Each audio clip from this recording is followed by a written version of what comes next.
ಮೋದದಿ ಕನ್ನಡದಿ ಬೋಧಿಸುತ್ತ ಜನರ ವೇದಾಮತಿ ಕೆಡಿಸಿರುವ ಸಾಧು ನಿಜಗುಣಿಗೆ ಮಣಿಯುವೆನು ಸಾಧು ನಿಜಗುಣಿಗೆ ಮಣಿಯುವೆನು ನಿಜವಲ್ಲ ಹರಿಸುವ ಶ್ರೀ ನಿಜ ಗುಣೆಯ ಗ್ರಂಥವನು ನಿಜವಾಗಿ ಪೇಳಿ ನಿರ್ದೋಳ್ಮನ ಮುಳುಗಿಸುವ ಸುಜನರ್ಗೆ ನಿತ್ಯ ನಮಿಸುವೆನು ಸುಜನರ್ಗೆ ನಿತ್ಯ ನಮಿಸುವೆನು ಜೀವನಿಗೆಲ್ಲ ಅದ್ವೈತ ಬೋಧವನ್ ಶುದ್ಧರನ್ನಾಗಿ ಗೈದ ಶ್ರೀ ಜಡಿ ಸಿದ್ಧಾರೂಢರಿಗೆ ನತನಪ್ಪೆ ಸಿದ್ಧಾರೂಢರಿಗೆ ನತನಪ್ಪೆ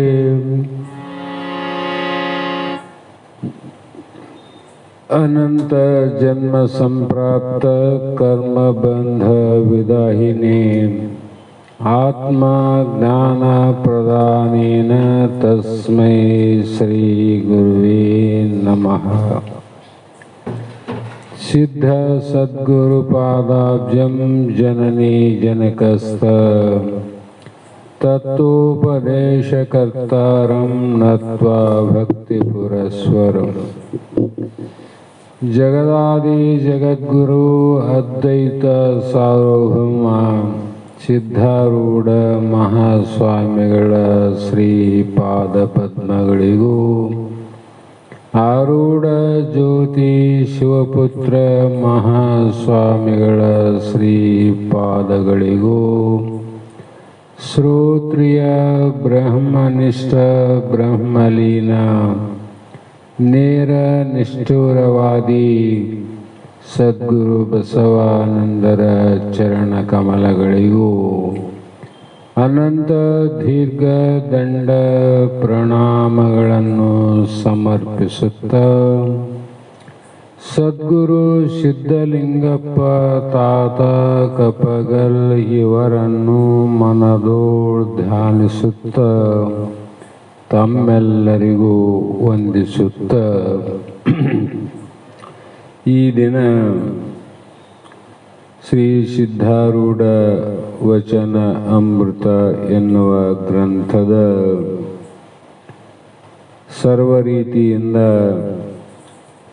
ಲೋಕದ ಮುಮುಕ್ಷುಗಳ ಕೈ ಸೇರುವಂತೆ ಈ ಗ್ರಂಥ ಹೊರಬರಲು ಅನೇಕ ಪ್ರತ್ಯಕ್ಷ ಮತ್ತು ಅಪ್ರತ್ಯಕ್ಷವಾಗಿ ಸಹಾಯ ಸಹಕಾರವನ್ನು ಮಾಡಿದ ಎಲ್ಲ ಪೂಜ್ಯರನ್ನು ಸ್ಮರಿಸಿಕೊಂಡು ವಿಷಯದಲ್ಲಿ ಪ್ರವೇಶವಾಗೋಣ. ನಿನ್ನೆ ದಿನ ಅನಂತ ವಿಚಾರಗಳನ್ನು ನಾವು ನೀವು ಮಾಡಲಾಗಿ ಮುಖ್ಯವಾದದ್ದು ಉದ್ದೇಶ ಏನಂದರೆ ಯಾವಾಗಲೂ ಈ ಕರ್ಮ ಅನ್ನುವಂಥ ಸಂಚಿತ ಏನದ ಅದು ಬಹಳ ಸಾಮರ್ಥ್ಯವುಳ್ಳದ್ದು, ಬಹಳ ಬಲಿಷ್ಠವಾಗಿರೋದು ಮತ್ತು ಯಾರಿಗೂ ಅನ್ಯಾಯವನ್ನು ನ್ಯಾಯವನ್ನು ಬದಿಗಿಟ್ಟು ತನ್ನದೇ ಆದ ನೇಮದಿಂದ ದಾರಿಯನ್ನು ತೋರಿಸುವುದೇ ಸಂಚಿತ ಕರ್ಮದ ಒಂದು ನೇಮ. ಹಾಗಾಗಿ ಈ ನೇಮದಿಂದ ತಪ್ಪಿಸಿಕೊಳ್ಳಲು ಎಂಥವರಿಗೂ ಕೂಡ ಸಾಧ್ಯ ಇಲ್ಲ.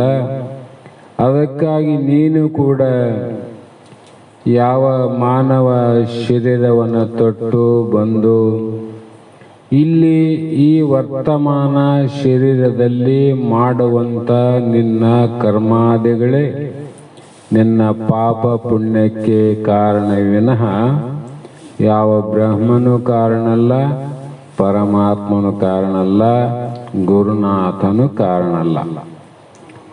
ಹಾಗಾಗಿ ಈ ಕರ್ಮಗಳಿಂದ ನೀನು ವಿಮುಕ್ತಿಯನ್ನು ಹೊಂದಬೇಕಾಗಿತ್ತು ಅಂದರೆ ಅಲ್ಲಿ ಏನು ಮಾಡು ಅಂದರೆ ನಿಜಗುಣ ಶಿವಯೋಗಿಗಳು ಯಾವ ಕೈವಲ್ಯ ಪದ್ಧತಿ ಎನ್ನುವ ಗ್ರಂಥದ ಮೂಲ ಸೂತ್ರ ಪ್ರಾಯ ಪದ್ಯದ 1ನೇ ನುಡಿಯಲ್ಲಿ ಹೇಳ್ಯಾರ ಸ್ಪಷ್ಟವಾಗಿ, ಆ ಕಾರಣಕ್ಕಾಗಿ ದುರಿತ ಕರ್ಮವನ್ನು ಒಲ್ಲದಿರು, ಪುಣ್ಯವನ್ನೇ ಮಾಡು.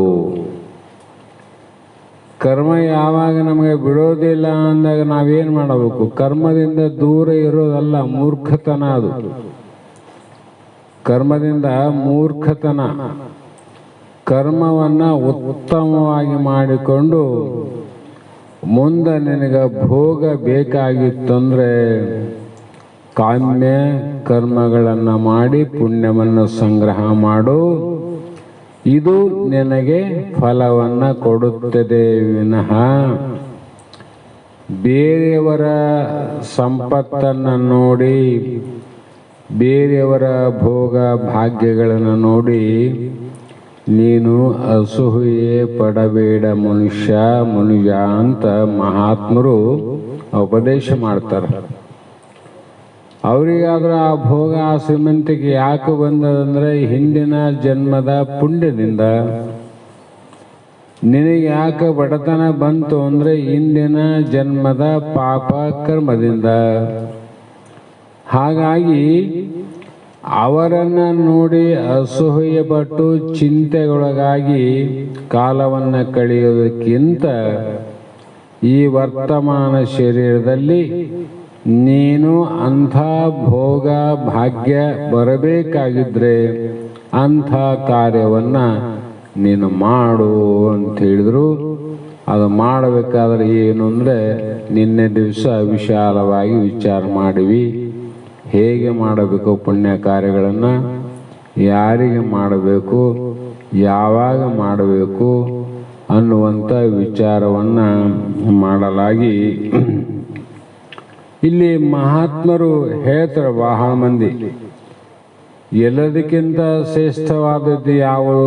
ಶಾಸ್ತ್ರ ಶಾಸ್ತ್ರ ಶಾಸ್ತ್ರ. ಅದು ಸತ್ಯ. ಶಾಸ್ತ್ರ ಅಂದರೆ ಮೋಕ್ಷದ ಮುಮುಕ್ಷಿಯ ಒಂದು ಕಾನೂನಂತ. ಮುಮುಕ್ಷಗಳಿಗೆ ಒಂದು ಕಾನೂನು ಇದು.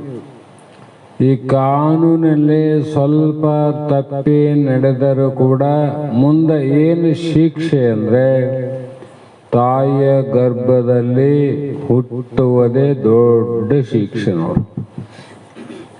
ಅಲ್ಲಿ ಕಾರಣವಾದದ್ದು ಕೊನೆಗೆ ಎಲ್ಲಿ ಮುಗಿತದಂದ್ರೆ ಅದು ಯಾವಾಗ ಮುಗಿಯೋದಿಲ್ಲ, ಮತ್ತೆ ನೀನು ಮುಕ್ತನಾದಾಗೆ ಮುಗಿಯೋದು. ಆ ಕಾರ್ಯ ಏನಾಗ್ತದೆ? ಕಾರಣ ಮರಣದಲ್ಲಿ ಲಯ ಆಗ್ತದೆ, ಮತ್ತೆ ಅದೇ ಜನನದಲ್ಲಿ ಕೂಡ್ತದೆ. ಹಾಗಾಗಿ ಎಂಥ ಜನನ ಮರಣವನ್ನು ಕಳೆದುಕೊಂಡು ನೀನು ಅಮರನಾಗಿ ಇರಬೇಕಾಗಿತ್ತು ಆನಂದವಾಗಿ ಅಂದರೆ ನೀನು ಮಾಡು ಶಾಸ್ತ್ರಕ್ಕಿಂತ ಹೆಚ್ಚಿನ ಮಹತ್ವವನ್ನು ಗುರುಗಳ ಅನುಭವದ ಮಾತಿಗೆ ಕೊಡಂದ್ರು. ಅನುಭವ ಕಾರಣ ಸರ್ವಜ್ಞ ಹೇಳೇನಲ್ಲ, ವೇದಗಳು ಹಿರಿದೆಂದು ವಾದವ ಮಾಡಿವರು ಏಕೆ, ಅನುಭವಿಯ ಮಾತೆ ವೇದ ಸರ್ವಜ್ಞ. ನಾವೆಲ್ಲ ಪ್ರಮಾಣ ಕೊಡುವಾಗ ಎಲ್ಲದಕ್ಕೂ ವೇದಗಳೇ ದೊಡ್ಡವು, ಸತ್ಯ. ಆದರೆ ಆ ವೇದಗಳನ್ನು ನೀನು ನೀರಲ್ಲಿ ಕಲಸಿ ಕುಡಿದ್ರೂ ಕೂಡ ಒಂದು ಚೂರು ಜ್ಞಾನ ಆಗೋದಿಲ್ಲ ನೋಡ್ರಿ. ವೇದಗಳನ್ನು ಅರಿದು ನೀರಿನಲ್ಲಿ ಕಲಸಿ ಘಟ ಘಟ ಘಟ ಎಲ್ಲ ಕುಡಿದ್ರೂ ಕೂಡ ನಮ್ಮ ಒಳಗಡೆಯ ಅಜ್ಞಾನ ಅನ್ನೋದು ನಾಶ ಆಗೋದಿಲ್ಲ. ಅದು ಎದರಿಂದ ಅಂದರೆ ಮತ್ತೆ ಅನುಭವಿಯ ಮಾತೆ ವೇದ ಸರ್ವಜ್ಞ. ಅದಕ್ಕಾಗಿ ಗಾದೆಯ ಮಾತು ಅಂತಾವಲ್ಲ, ಗಾದೆಯ ಮಾತುಗಳೇ ವೇದಕ್ಕೆ ಸಮಾನಂದ್ರು. ಅಡಕೆಗೆ ಹೋದ ಮಾನ ಆನೆ ಕೊಟ್ಟರೂ ಬಾರದು, ಇಂಥ ಕೆಲವು ಮಾತುಗಳನ್ನು ಹೇಳ್ತಾ ಬಂದಾರ. ಅವೆಲ್ಲ ವೇದದಲ್ಲಿ ಮೂಲ ಇರತಕ್ಕಂಥ ವಿಚಾರವನ್ನೇ ಹೇಳ್ತಾವು. ಮೂಲ ವಿಚಾರ. ಇಲ್ಲಿ ಮಾನ ಅಭಿಮಾನದ ವಿಷಯ ಬಂದಾಗ ಕೆಡಿಸದಿಪ್ಪ ಅಭಿಮಾನಕ್ಕಿಂತ ಮರಣ ಇನ್ನು ಉಂಟೆ ಅಂತ ನಿಜಗುಂಡ್ರು ಹೇಳಿದರು. ಈ ಶ್ರುತಿ ಪ್ರಮಾಣವಿಲ್ಲ ವೇದಕ್ಕೆ. ಗಾದೆ ಮಾತಿಗೂ ಅನುಭವಿಯ ಮಾತೆ ವೇದ. ಇವೆಲ್ಲ ಅನುಭವಿಗಳು ಹೇಳಿದ ಮಾತು. ವೇದ ಆ ಪರಮಾತ್ಮ ಹೇಳಿದ ಮಾತು. ಆದರೆ ಆ ಪರಮಾತ್ಮ ಹೇಳಿದಂಥ ವೇದಕ್ಕೂ ಒಬ್ಬ ಅನುಭಾವಿ ನುಡಿದಂಥ ಗಾದೆಯ ಮಾತಿಗೂ ಯಾವ ವ್ಯತ್ಯಾಸವಿಲ್ಲ. ಅದಕ್ಕಾಗಿ ಶಾಸ್ತ್ರಕ್ಕೆ ಸಮಾನವಾದದ್ದಂತಲ್ಲ, ಶಾಸ್ತ್ರಕ್ಕಿಂತ ಶ್ರೇಷ್ಠವಾದದ್ದು ಒಬ್ಬ ಅನುಭಾವಿಯ ಮಾತು, ಅನುಭಾವಿಯ ಒಂದು ಉಪದೇಶ ಅಂತ ನಾವು ತಿಳ್ಕೋಬೇಕು. ಇಂತಹ ಸಂದರ್ಭದಲ್ಲಿ ಒಂದು ವಿಚಿತ್ರವಾದ ಘಟನೆಗಳು ನಡೀತಾವೆ. ಯಾರಿಗೆ ಅಂದರೆ, ಯಾರು ಯಾವುದನ್ನು ನಿಶ್ಚಯವಾಗಿ ಒಂದು ಪಾಲನೆಯನ್ನು ಮಾಡ್ತಾರ ಜೀವನದಲ್ಲಿ, ಅಂಥವರಿಗೆ ಬಹಳ ಪರೀಕ್ಷೆಗಳವ, ಬಹಳ ಕಷ್ಟಗಳವ. ಅದು ಹೇಗೆ ಅಂದರೆ, ಭಕ್ತಿ ಎಂಬುದು ಅದೇನದ ಭಕ್ತಿ? ಗರಗಸದಂತೆ ಹೋಗುತ್ತಲೂ ಕೊಯ್ಯುವುದು, ಬರುತ್ತಲೂ ಕೊಯ್ಯುವುದು ಅಂದರು. ಕೊಡಲಿ ಏನು ಮಾಡ್ತದ? ಕೈಯಿಂದ ಎತ್ತಿ ಕಟ್ಟಿ ಮೇಲೆ ಹಾಕಿದಾಗ ಆ ಕೊಡಲೆ ಎಷ್ಟು ಬಾಯಿ ಅದ ಅಷ್ಟೇ ಗಾಯ ಆಗ್ತದೆ ಕಟ್ಟಿಗೆ. ಕೊಡಲಿ ಎತ್ತಿದ್ರೆ ಮತ್ತೇನಿಲ್ಲ. ಆದರೆ ಗರಗಸ ಹಾಗಲ್ಲ. ಹೋಗುತ್ತಾ ಕೊಯ್ಯುವುದು, ಬರುತ್ತಾ ಕೊಯ್ಯುವುದು. ಹಾಗಾಗಿ ಇಂಥಪ್ಪ ಅನುಭಾವಿ ಮಾತಿನಲ್ಲಿ ಪರಮಾತ್ಮನೇ ಮಾತುಗಳೇ ಅನುಭವಿಯ ಮಾತು, ಅನುಭವದ ಮಾತುಗಳೇ ಪರಮಾತ್ಮನ ವಚನಗಳು ಅಂತ ಯಾರು ತಿಳ್ಕೊಂಡಾರ ಅವರು ಮಾತ್ರ ಈ ಮಾರ್ಗದಲ್ಲಿ ಬರುವಂಥ ಪ್ರತಿಬಂಧಕಗಳನ್ನು ಎದುರಿಸಿ ತನ್ನ ಗುರಿಯನ್ನು ಮುಟ್ಟಲಿಕ್ಕೆ ಸಾಧ್ಯ ಅದ. ಜೀವನ ಗುರಿ ಏನದ? ಯಾವ ದೇಶಕ್ಕೆ ಹೋಗಬೇಕು ಅಂತಿಲ್ಲ, ಯಾವ ಲೋಕಕ್ಕೆ ಹೋಗಬೇಕು ಅಂತಿಲ್ಲ. ಅವನ ಮೂಲ ಉದ್ದೇಶ ಏನದ? ಆನಂದಕ್ಕೆ ಹೋಗ್ಬೇಕಂತ ಅದ. ಜೀವನ ಮೂಲ ಗುರಿ ಆನಂದವನ್ನು ಪಡಿಬೇಕು ಅಂತ. ಆದರೆ ಆ ಆನಂದ ಇಲ್ಲಿ ಇಲ್ಲ ಅಂದ್ರೆ ಅಲ್ಲಿ ಆದಂತ ಅಲ್ಲಿ ಹೋಗ್ತಾನೆ. ಇಹದಲ್ಲಿ ಇಲ್ಲ ಅಂತ ಗೊತ್ತಾಯ್ತು ಅವನಿಗೆ. ಇಲ್ಲಿ ಇಲ್ಲ ಅಂದ್ರೆ ಮತ್ತೆ ಅಲ್ಲಿ ಹೋಗಲ್ಲ, ಮೇಲೆ ಅಲ್ಲಿ ಹೋಗ್ತಾನ.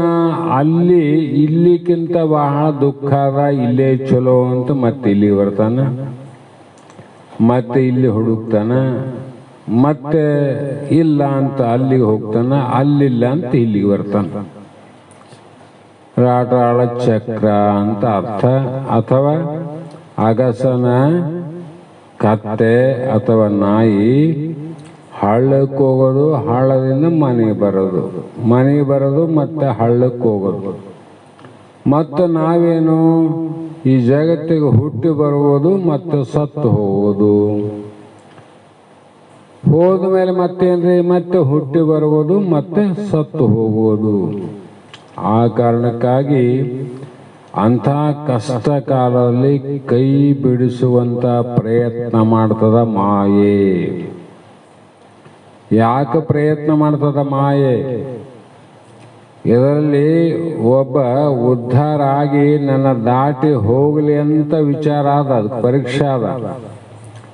ಆದರೆ ಪರೀಕ್ಷೆ ಸುಲಭವಾದ ಪರೀಕ್ಷೆ ಅಲ್ಲ. ಮಾಯೆಯನ್ನು ಗೆದಿಬೇಕಾದ್ರೆ ಸುಲಭವಾದ ಪರೀಕ್ಷೆ ಅಲ್ಲ, ಕಠಿಣವಾದಂಥ ಸವಾಲುಗಳನ್ನು ತಂದು ಹಾಕ್ತದೆ.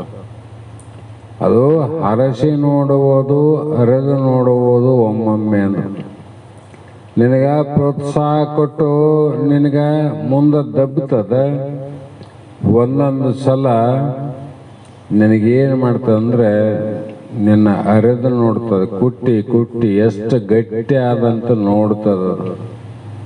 ಅದು ಯಾವುದಕ್ಕಂತ ನಾವು ತಿಳ್ಕೋಬೇಕು. ಮುಮುಕ್ಷುಗಳು ಅಜ್ಞಾನಿಗಳಲ್ಲ. ಮುಮುಕ್ಷುಗಳು ನನ್ನ ಉದ್ಧಾರಕ್ಕಾಗಿ, ನನ್ನ ಕಲ್ಯಾಣಕ್ಕಾಗಿ. ಈ ಪರೀಕ್ಷೆ ನಡೆದೇ ಇದ್ರೆ ನಾನು ಇಲ್ಲಿಯ ಮಟ್ಟ ಬರ್ತಿದ್ದಿಲ್ಲ. ಹಾಗಾಗಿ ಆದದ್ದು ಎಲ್ಲವೂ ಒಳ್ಳೆಯದು. ಪಾರಮಾರ್ಥಿಗಳು ಏನು ತಿಳ್ಕೋಬೇಕು? ಆದದ್ದೆಲ್ಲ ಒಳ್ಳೆಯದ ಜೀವನದಾಗ. ಯಾಕೆ ತಿಳಿಬೇಕ್ರಿ? ಆಗದೇ ಆಗ್ತದೆ, ಆಗಲಾರ್ದು ಆಗ್ತದೇನು? ಆಗಲಾರ್ದು ಆಗೋದಿಲ್ಲ, ಆಗೋದು ಆಗಲಾರ್ದೆ ಬಿಡೋದಿಲ್ಲ. ಇಷ್ಟು ಗೊತ್ತಿದ್ದ ಮೇಲೆ ತನ್ನ ಮಾರ್ಗದಲ್ಲಿ ಯಾವತ್ತೂ ಆ ಮುಮುಕ್ಷು ಇಡುವುದೇ ಇಲ್ಲ. ಇಂಥ ಒಂದು ಪ್ರಸಂಗ ಬಂದದಕ್ಕೆ ಏನಾಯಿತು ಅನ್ನುವ ಒಂದು ಸಂದರ್ಭದಲ್ಲಿ ಸಿದ್ಧಾರೂಢ ಮಹಾಸ್ವಾಮಿಗಳು ಎಲ್ಲರೂ ಕೇಳಿದಂಥ ಸತ್ಯ ಹರಿಶ್ಚಂದ್ರನ ಕಥೆಯನ್ನು ಹೇಳ್ತಾರೆ. ನೋಡು, ಹರಿಶ್ಚಂದ್ರನಿಗೆ ಬಂದಂಥ ಕಷ್ಟ ಅವ್ರು ಹೇಳ್ತಾರೆ ಗುರುಗಳು, ತಮ್ಮ ಯಾವ ಪಾಂಡವರಿಗೆ ಬಂದಂಥ ಕಷ್ಟ ನಿನಗೆ ಬಂದದೇನು? ಪಾಂಡವರು ವನವಾಸ ಸಮಯದಲ್ಲಿ ಕೈ ಲೋಟವನ್ನು ಮಾಡಿ ತಿರಿದು ಉಣ್ಣಲಿಲ್ಲವೇ ಅಂತ ಬರೆದರ ಕತೆ ಬರೆದರ. ಅವರು ಸಾಮಾನ್ಯ ವ್ಯಕ್ತಿಗಳಲ್ಲ. ಅಂತಹ ಪಾಂಡವರಿಗೆ ಸಮಯ ಹೆಂಗ್ ಬಂತು? ಎಲ್ಲವನ್ನ ಬಿಟ್ಟು ಅರಣ್ಯದಲ್ಲಿ ವನವಾಸದಲ್ಲಿ ಇದ್ದು ಅನ್ನ ನೀರು ಇಲ್ಲದ ಸಂದರ್ಭದಲ್ಲಿ ಅನ್ನವನ್ನು ನೀಡಿದರೂ ನೀಡಿಸಿಕೊಳ್ಳಲಿಕ್ಕೆ ಒಂದು ಪಾತ್ರೆ ಕೂಡ ಇದ್ದಿಲ್ಲ ಅವ್ರ ಕೈಯಲ್ಲಿ. ಅಂತಹ ನಿರ್ಗತಿಕ ಪ್ರಸಂಗದಲ್ಲಿ ಕೈಯನ್ನೇ ಲೋಟವನ್ನು ಪಾತ್ರೆಯನ್ನು ಮಾಡಿ ಆ ಬಗಿಸೆಯಲ್ಲೇ ಭಿಕ್ಷಾಂದೇಹಿ ಅಂತ ಮನೆ ಮನೆ ತಿರುಗಿ ಉಣ್ಣಲಿಲ್ಲವೇ ಅಂತ ಬರೆದಾರ. ಅಂಥ ದುಃಖ ಆಗದೆ ನಿನಗ ಇಲ್ಲ. ಮತ್ತು ಇನ್ನು ಹರಿಶ್ಚಂದ್ರ, ಆತನಿಗೆ ಎಂಥ ದುಃಖ ಆಯಿತು? ಮಗ ಸತ್ತ, ಚಂದ್ರಮತಿ ಒಬ್ಬ ಒಡೆಯನ ಕಡೆ ಒತ್ತಿ ಇಟ್ಟ. ಲೋಹಿತಾಸುರನಿಗೆ ಸರ್ಪ ಕಚ್ಚಿತು. ಹೊಲೆಯರ ಆಜ್ಞೆಯಲ್ಲಿ ಸುಡುಗಾಡನ್ನು ಕಾಯುವಂತ ಪ್ರಸಂಗ ಬಂತು. ಯಾರಿಗೆ? ಸತ್ಯ ಹರಿಶ್ಚಂದ್ರನಿಗೆ. ಅಂಥ ಕಷ್ಟ ಬಂದದೆ ನಮಗೆ? ಅದನ್ನಿಲ್ಲ. ಮತ್ತೆ ಕೃಷ್ಣನಿಗೆ 60,000 ಮಂದಿ ಮಕ್ಕಳು, 16,000 ಮಂದಿ ಅರಸಿಯರು. ಮರಣ ಕಾಲದಲ್ಲಿ ಮರದ ನೆರಳಿನಲ್ಲಿ ಹಸು ನೀಗಲಿಲ್ಲವೇ ಅಂತ ಸರ್ಪಭೂಷಣರು ಇವು 3 ವಾಕ್ಯಕ್ಕೆ ದೃಷ್ಟಾಂತ ಕೊಟ್ಟರು. ಅದು ಎಷ್ಟಿದ್ರು ಅದು ಜೀವನ ಅಲ್ಲ ಅಂತ. 60,000 ಮಂದಿ ಬರೇ ಮಕ್ಕಳು, 16,000 ಮಂದಿ ಗೋಪಿಕಾ ಸ್ತ್ರೀಯರು, 8 ಮಂದಿ ಶಿಖಮಿ ಅಂದ್ರೆ ಪಟ್ಟದ ಅರಸಿಯರು. ಎಷ್ಟೆಲ್ಲ ಮಂದಿ ಇದ್ರೂ ಕೂಡ ಕೃಷ್ಣ ಭಗವಂತ ಪ್ರಾಣವನ್ನು ಬಿಡುವಾಗ ಯಾರೂ ಇದ್ದಿಲ್ಲ. ಅಂದಾಗ ನಾವು ನಮಗ್ಯಾರು ಆಗುವವರು, ಯಾರು ಆಗಲಾರದವರು ಅನ್ನುವುದನ್ನ ತಲೆಯಲ್ಲಿ ಇಟ್ಕೋಬಾರ್ದಂತ ಅವ್ರ ಮಹಾತ್ಮ. ಹಾಗಾಗಿ ಎಲ್ಲ ಮುಗಿದ ಮೇಲೆ ಹರಿಶ್ಚಂದ್ರನ ಹೆಂಡತಿ ಆಕೆ ತನ್ನ ಗಂಡನ ಮುಂದೆ ಒಂದು ಪ್ರಸಂಗವನ್ನು ನೆನಪು ಮಾಡ್ತಾಳೆ. ಓ ಹರಿಶ್ಚಂದ್ರ ಮಹಾರಾಜರೇ, ಯಾವ ವಿಶ್ವಾಮಿತ್ರ ಋಷಿಗಳು ನಮ್ಮನ್ನ ಕಾಡದಿದ್ದರೆ ಅದರ ಸಲುವಾಗಿಲ್ಲ. ಅತಿ ಎತ್ತರವಾದ ಆನೆಯ ಮೇಲೆ ಅತಿ ಎತ್ತರವಾದ ವ್ಯಕ್ತಿ ನಿಂತು ಆತನ ಶಕ್ತಿಯಿಂದ ನಾಣ್ಯವನ್ನ ಮೇಲೆ ಚಿಮ್ಮಿದಾಗ ಅದು ಎಷ್ಟು ನಾಣ್ಯ ಮೇಲಕ್ಕೆ ಹೋಗ್ತದ ಅಷ್ಟು ಸಂಪತ್ತು ಕೊಡಬೇಕು ಅಂತ ಭಾಷೆ ತಗೊಂಡಿದ್ದ. ಯಾರು? ವಿಶ್ವಾಮಿತ್ರ. ಯಾವಾಗ? ಬರೀ ಸ್ವಪ್ನದಲ್ಲಿ. ಅದು ಕನಸಿನಲ್ಲಿ ಒಂದು ಏನು ಭಾಷೆ, ಆ ಭಾಷೆಯನ್ನ ನಂಬಿದ.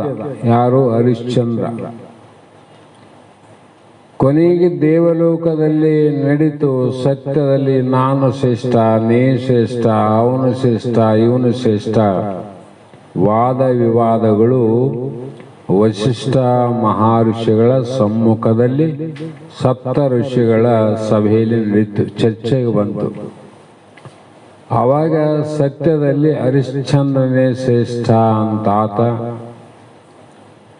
ಮತ್ತು ಇನ್ನೊಂದು ವಿಚಾರದಲ್ಲಿ ಮಾತಿಗೆ ಮಾತು ಬಂದಾಗ ಎಲ್ಲರೂ ಬ್ರಹ್ಮ ಋಷಿಗಳು ಅಂತ ಚರ್ಚೆಗೆ ಬಂತು. ಆವಾಗ ವಶಿಷ್ಠ ಮಹರ್ಷಿಗಳು ವಿಶ್ವಾಮಿತ್ರನಿಗೆ ನಾನು ಬ್ರಹ್ಮ ಋಷಿ ಅಂತ ಅನ್ನೋದಿಲ್ಲ ಅಂದ. ಇಷ್ಟೇ, ಮತ್ತೇನಿಲ್ಲ. ಬ್ರಹ್ಮ ಋಷಿ ಅನ್ನೋದಿಲ್ಲ. ಯಾಕೆ ಅನ್ನೋದಿಲ್ಲ ಅಂದ್ರೆ ಅವನು ಇನ್ನೂ ಆಗಿಲ್ಲ ಅಂತ ಅರ್ಥ ಅಲ್ಲ. ಆಗಲಾರ್ದ ಆಗ್ಯಾನಂತ ಹೇಳಿದ್ರೆ ಜಗತ್ತಿಗೆ ತಪ್ಪು ಸಂದೇಶ ಹೋಗ್ತದೆ. ಅದರಂತೆ ನಾವು ತಿಳ್ಕೋಬೇಕು. ಒಳ್ಳೆಯವರು ಅಂತ ಒಳ್ಳೆಯವರೇ, ಒಳ್ಳೆಯವರು ಆಗಲಾರ್ದ ಒಳ್ಳೆಯವರು ಅಂತ ನಾವೇನೆಂತೀವಲ್ಲ, ಜಗತ್ತಿಗೆ ತಪ್ಪು ಸಂದೇಶ ಹೋಗ್ತದ. ಅದರಿಂದ ಮೋಸ ಕಾರ್ಯ ನಡೀತಾವ. ವಶಿಷ್ಠ ಮಹರ್ಷಿಗಳಿಗೆ ಏನ್ ದೊಡ್ಡ ಮಾತಿತ್ತಂತ. ವಿಶ್ವಾಮಿತ್ರಿಗೆ ಆಯ್ತಪ್ಪ ನೀನು ಬ್ರಹ್ಮ ಋಷಿ ಅಂದ್ರೆ ಆಗಿತ್ತಲ್ಲ. ಎಲ್ಲ ಗಮನದಲ್ಲಿತ್ತು. ಅದಿರಲಿ. ಇತ್ತ ಕಡೆ ಆ ವಶಿಷ್ಠನ ಮಾತಿನಿಂದ ಮುಖಭಂಗ ಮಾಡಬೇಕು ಅಂತ ವಿಶ್ವಾಮಿತ್ರನಲ್ಲಿ ಬಂತು. ಪರೀಕ್ಷೆ ಮಾಡಿ ಹರಿಶ್ಚಂದ್ರನ ಬಾಯಿಂದ ಸುಳ್ಳು ಹೇಳಿಸುವ ಮುಖ್ಯ ಅಲ್ಲತಗ.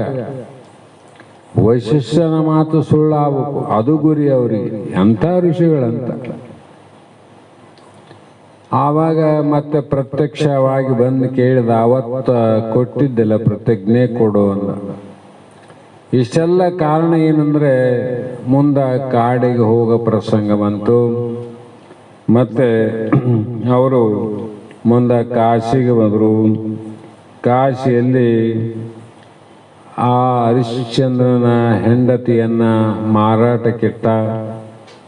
ನಂತರ ಲೋಹಿತಾಶ್ವರನಿಗೆ ತಾಯಿಯಲ್ಲಿ ಬಿಟ್ಟು ಹೋಗಿದ್ದ ಚಿಕ್ಕವನಂತ ಅಲ್ಲಿ ಬಂದು ಸರ್ಪ ಕಚ್ಚಿತು. ಆ ಸರ್ಪ ಕಚ್ಚಿದಾಗ ಆ ಕಾಶಿಯಲ್ಲಿ ಆ ಸತ್ತ ಮಗನನ್ನ ಹೆಗಲ ಮೇಲೆ ಹಾಕಿಕೊಂಡು ಆಕೆ ಸ್ಮಶಾನಕ್ಕೆ ಹೋದ್ಲು.